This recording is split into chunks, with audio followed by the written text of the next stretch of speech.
एक multinational company में branch manager की जॉब करता था। एक दिन मयंक को ऑफिस से घर जाने के लिए लेट हो गया था। सर्दी की मौसम होने के कारण रात भी जल्दी हो गई थी।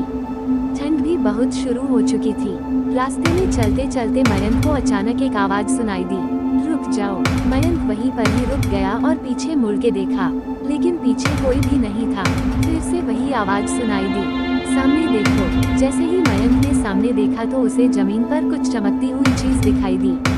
मयंक दौड़ के उस चीज के पास गया और देखा तो यह कोई साधारण चीज नहीं थी, बल्कि एक चमकता हुआ हीरा था।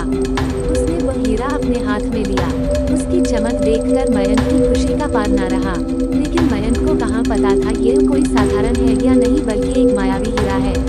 अचानक उस हीरे में से आवाज आई, अगर तुम्हें और हीरे चाहिए तो इस जमीन को खोदो। इस जमीन के नीचे बहुत सारे हीरे हैं। मयंक खुश हो गया। उसने उस हीरे को अपनी जेब में डाला और जमीन खोदना शुरू किया। करीबन 2 फीट खोद काम करने के बाद अचानक मयंक डर के मारे चिल्लाने लगा।